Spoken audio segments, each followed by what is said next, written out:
참 예수님, 우리 시대에 큰 정신적 영향을 주신 분으로 연대 출신의 김형석 교수님을 꼽을 수가 있을 겁니다. 김형석 교수님이 금년에 100세가 되는 그러한 해입니다. 1920년생이신데 근데 그 100세 기념으로 그분이 책을 하나 냈어요. 근데 책 제목이 재밌습니다. 100년을 살다 보니라는 책 제목으로 책을 하셨는데 뭐 이런저런 당신 인생의 길을 쭉 회고하면서 마지막에 이제 그런 말씀을 하시죠. 내가 100년을 다 이렇게 살아보고 지금 나에게 남는 가장 소중한 게 뭐냐라고 그걸 한마디로 정의를 하면서 이런 말씀을 하시죠. 100년을 살고 나서 돌이켜 보면 힘든 과정이었지만 사랑이 있는 고생이 곧 행복이었다. 그리고 그분은 또 고생과 또 행복 그리고 사랑 이 세 단어가 그분의 일생을 관통하는 그러한 그 중요 개념으로 이제 얘기를 합니다. 그리고 그분은 또 고백합니다.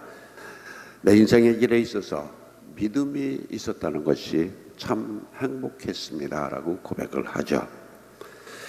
인생의 길에 가장 중요한 단어 사랑을 기초로 시작하고 또 그것 때문에 목숨을 바친 예수님을 믿고 따르는 그리스도교가 바로 우리 인간을 행복의 세계로 인도한다는 그런 가치관을 받아들이고 또 거기에 작은 헌신을 하고 싶은 그런 마음으로 살았다고 그렇게 회고를 하십니다.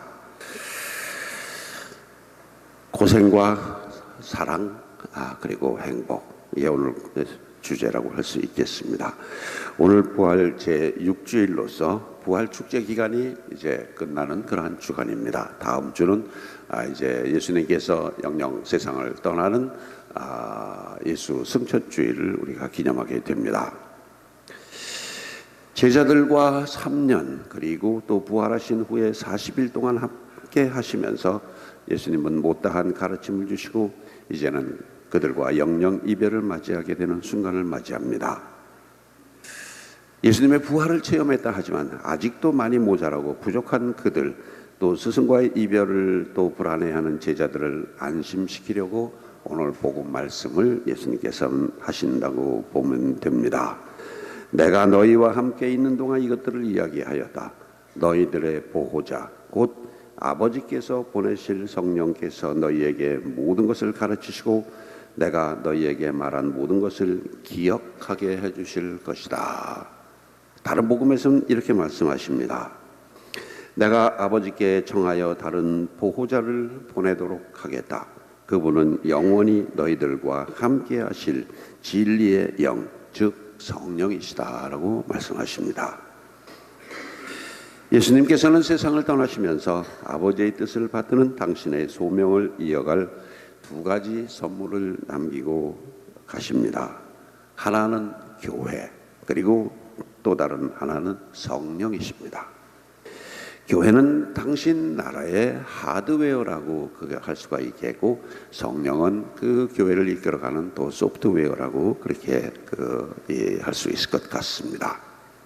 오늘 제1독서와 제2독서는 사도들이 이 교회를 이끌어가면서 하는 역할이 뭔지 또 그들이 하느님 나라에서 받게 될 영광스러운 모습을 전합니다.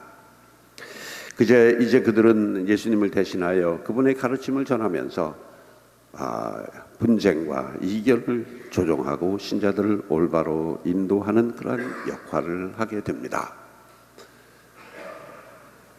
유다교에서 이게 몸에 젖었던 그러다가 그리스도교로 개종한 사람 또 다른 민족들의 생활에 젖었다가 그리스도교로 개종한 사람들 사이에 이제 큰 분쟁이 일어납니다.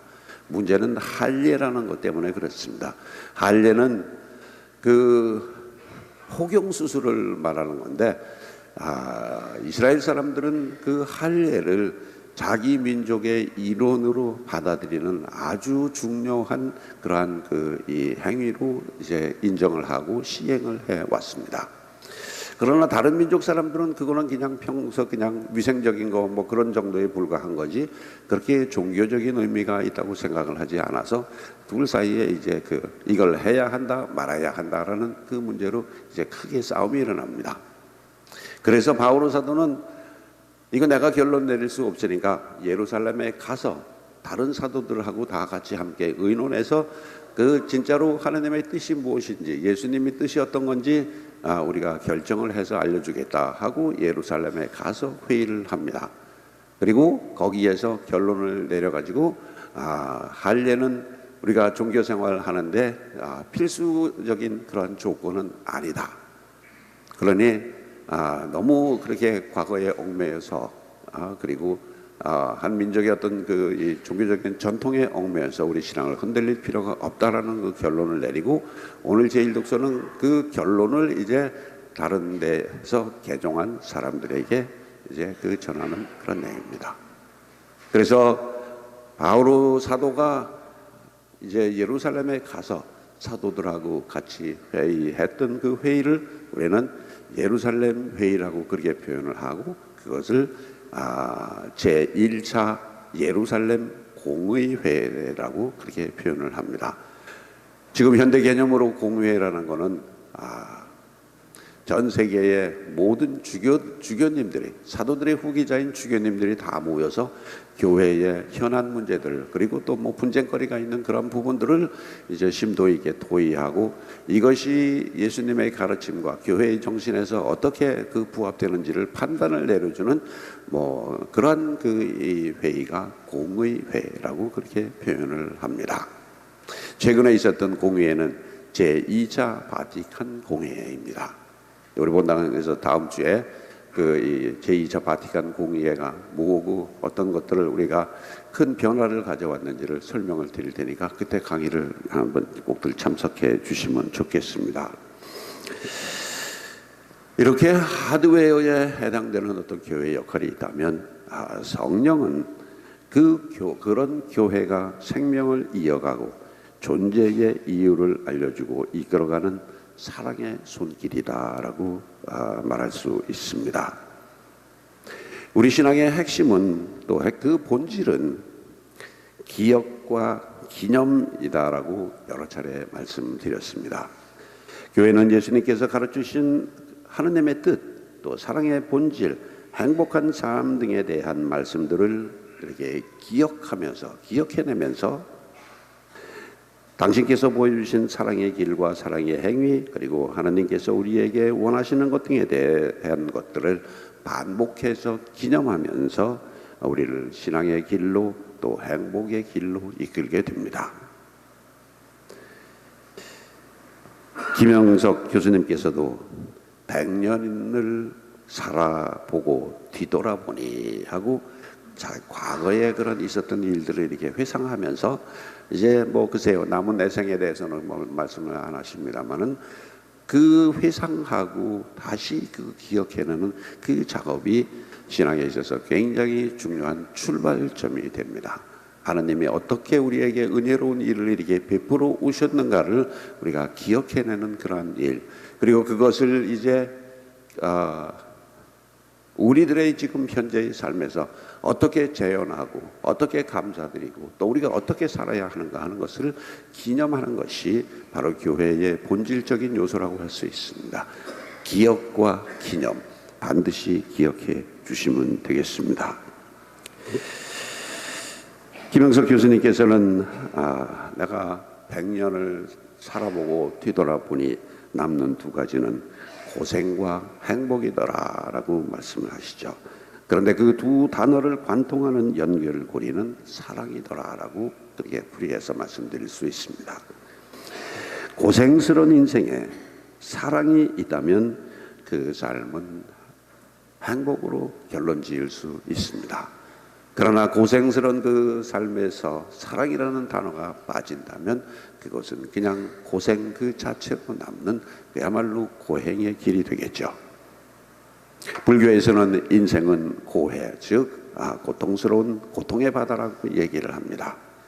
또 실천 철학자 키엘케고르는 인간을 정의하기를 우리들 맨 밑바탕을 이루고 있는 것은 불안감, 고독감, 죽음의 공포, 허전함, 쓸쓸함이라고 그렇게 얘기를 합니다. 예수님이 그분들하고 다른 점은 이겁니다. 이 난감한 주제를 예수님은 이렇게 극복하십니다. 즉 사랑이라는 매개체를 통해서 고통의 바다와 또 스스로 헤어날 수 없는 좌절과 절망, 불안감에서 벗어나서 새 희망을 바라볼 수 있고 행복을 바라볼 수 있게 해주신 게 바로 예수님의 그 뛰어난 점이고 바로 하나님께서 그분을 정말 세상에 보내신 이유라고 말씀드릴 수 있습니다. 바울 사도는 그 유명한 코린토 그 서에서 믿음과 소망과 사랑 이 셋 중에 사랑이 제일이더라라고 그렇게 말씀을 하시는데 실제로 따지게 보면 희망이라는 단어는 이런 믿음과 또 사랑까지 다 그 포함하는 가장 위대한 단어라고 할 수 있겠죠. 우리에게 행복을 보장해주고 행복의 길로 이끌어 주실 것이라는 그러한 그 희망이야말로 우리가 예수님을 믿고 그 따르는 그러한 또 근본 이유 중에 하나가 될 수 있을 겁니다. 내게 주어진 삶의 짐이 너무 무거워서 버겁게 느껴지거나 또 내려놓고 싶으신 분, 죽을 만큼 아프고 고생하고 절망에 빠진 분들이 계시다면 김영석 교수님의 말씀과 또 예수님께서 직접 위로자 성령을 보내주셔서 우리를 위로하시고 당신께서 직접 우리 인생의 동반자로 자청하고 계심을 믿고 힘을 냈으면 좋겠습니다. 사랑 없는 고생은 그냥 고생으로 남지만 사랑이 있는 고생은 곧 행복이라고 정의할 수 있습니다. 그리고 믿음이 있는 사람은 행복한 삶을 살아갈 수 있습니다. 이것이 오늘 부활 6주일에 교회가 여러분께 드리는 메시지라 할 수 있겠습니다. 아멘.